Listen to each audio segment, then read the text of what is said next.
Yo, what is going on YouTube? I am Germ here. Today I want to talk about a little bit of drama that has come out of the LEC recently. This was involving some teams and the league's most recent shift to kind of favoring towards teams that actually are winning games and doing well, and the bottom tier teams are gonna, not get to play as many games and are probably gonna be feeling, some repercussions for their poor results or lack of winning and stuff like that. And obviously, there's maybe some teams that have an issue with this or maybe don't like it as much, and this has created a little bit of the drama. So that's what we're gonna be talking about today. But first, of course, a word from today's sponsor, which is Prize Picks. This is daily fantasy made easy, and right now is the perfect time to get started on Prize Picks because they have the 12 days of Picksmas going on. They are unwrapping a new promo every single day from December 14th to December 25th. Obviously, right now, we are still in that window. The promo today was 33 Xmas, full wins on 6 pick flexes, where you have to make 6 selections. If you get them all right, you get 33 times, whatever you put up all day long, which was great. It was awesome. It was fun. I saw a ton of people on Twitter and all over socials going crazy, trying to hit their 33 X's.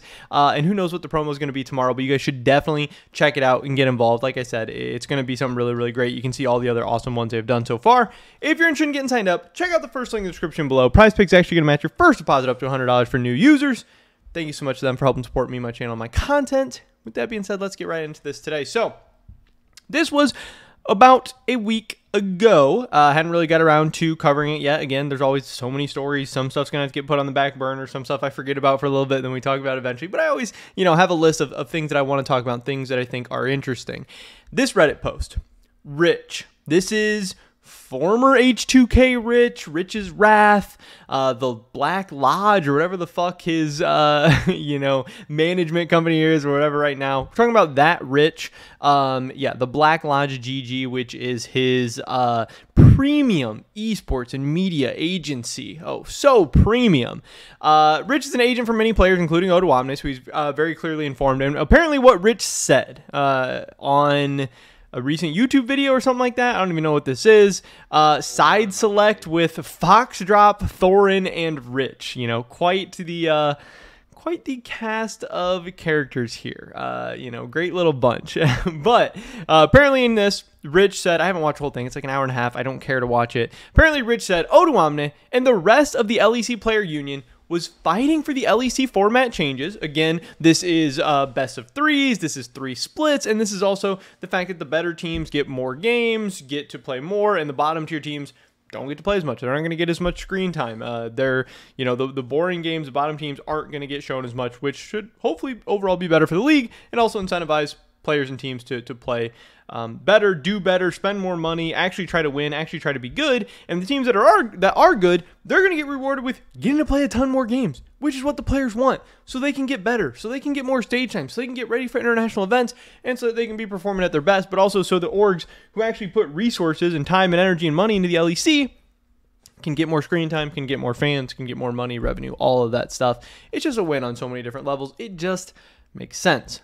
But, so the LEC player union was fighting for the LEC format changes while some LEC orgs were fighting hard against them.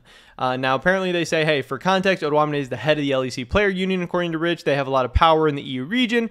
Short summary of his points in nice and readable bullet points. Odoamne and the rest of the player union push really hard for the format changes. The player union pushing for it is what made the changes go through, according to Rich, and some teams and orgs pushed back against them for obvious reasons. Now, what teams could this be? Obviously, right off the bat, Astralis is going to jump to my mind. SK is going to jump to my mind. I don't really know what other teams, like maybe BDS, but they're so new.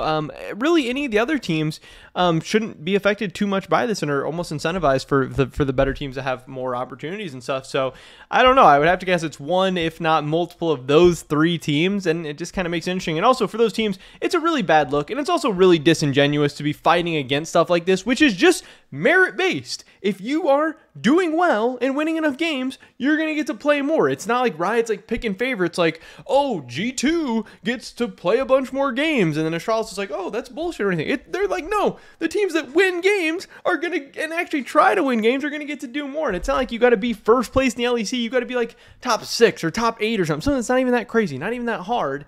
So it's just really sad and shameful that some of these teams would be pushing against this, because to me, that is just in really bad faith. And it's really frustrating, really annoying to have teams like that be a part of the LEC. Teams who are going to push against teams that actually perform being rewarded for that. That doesn't even make sense. It's a competitive league. Things should be merit-based. Things should be competition-based.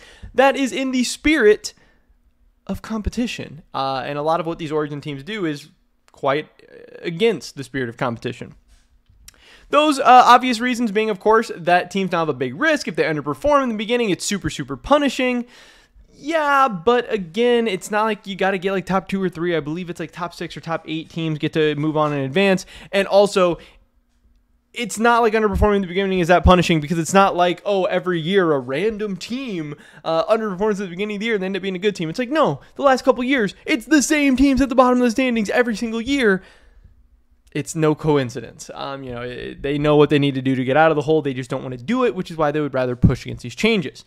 It seems obvious that some of the lower rate orgs would be against it, but I will not name any names here because it would be pure conjecture. I mean, I guess kind of stupid. Essentially, great for players and competition, but bad for businesses that prefer static and safe environments to operate within. And no, it's bad for businesses that just want to fucking coast and float like fucking piles of shit at the bottom of the LEC and reap the rewards off the top teams that are actually spending and trying to be competitive and trying to be good, which, again, at the end of the day, is bad for the overall franchise league. And in a franchise league, all the teams kind of rely on each other because of like revenue sharing and revenue splits and stuff like that.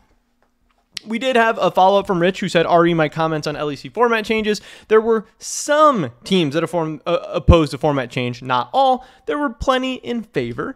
I should have been much clearer in my comments. Players were more universal. So this is good to see Riot making a change that largely the players and a lot of the teams are in favor of. That's cool. That's great. I think the fans are also very, very, very, very largely in favor of these changes, which should also not be ignored because, again, these leagues are nothing without the fans. Also, there's no head of the council or the players union or whatever. Odo is just one of the members of the council. Sorry for that confusion. So it also seems like, again, I don't know exactly what Rich said. I don't care exactly what Rich said, but it does seem like he was pretty unclear in a lot of the public statements he was making, which, hey, a person in his position, it's probably not all that great. Again, especially a man running a premium esports media agency or whatever the fuck he wants to call it. Yeah, I don't know. Probably not the best look for him, but whatever. Not really shocking. Odo Omni followed up on this as well. He says, I'm just a dude in the player council, and there's no hierarchy within. We have meetings each split organized by Riot that are attended by one representative from each team, and I was the one for Rogue or Koi or whatever, and in attendance is around 70 to 80%. We did push for a couple of splits now to have best of 2 or best of 3 or anything except best of 1. There was just too much dead time in the middle and wasn't competitive enough, which again is not only great for players, it's great for the fans. Fans don't want dead time either. The fans don't want non-competitive games. The fans don't want boring games. No one wants to watch fucking 2-7 Astralis go up against 0-9 BDS or SK or whoever during week 7 of the LEC spring split regular season. Like, nobody cares about that. And yeah, that's going to be a part of it no matter what. But like, hey, we'd rather have best of 2s, we'd rather have best of 3s, we'd rather have playoffs, we'd rather have more tournaments, more excitement, more action. This is going to be just that. And I think it's going to be a home run. I think it's going to be a smash hit. And yes, obviously there's going to be LEC orgs against it. But hey, they got to get over it because I think at the end of the day, it's going to be good for the LEC. And what's good for the LEC is good for everyone, even the bottom orgs in the LEC, again, because this is a franchise league, and it's really sad that those bottom tier teams don't understand that because I guess they're too stupid. I don't know. There was always going to be teams who were against it, but honestly, big props to Riot for setting it up and listening to us. So, I don't know. It was kind of funny, kind of interesting to, hear again, something that a lot of teams are in favor of, fans are in favor of, and players are in favor of. It was kind of sad, kind of funny, kind of interesting, whatever, to hear that there were still some teams against stuff like this. So I thought this was kind of, some interesting drama to talk about, because I know some people were really disappointed to hear that some of these orgs were against us. But again, not totally shocking, not totally surprising. But noteworthy. So that's why I want to talk about it. But pretty much it was the video today, guys. Hopefully I catch you in the next one. Make sure you check out Prize Picks, first link description below. Hopefully I catch you guys next time. But until then, peace.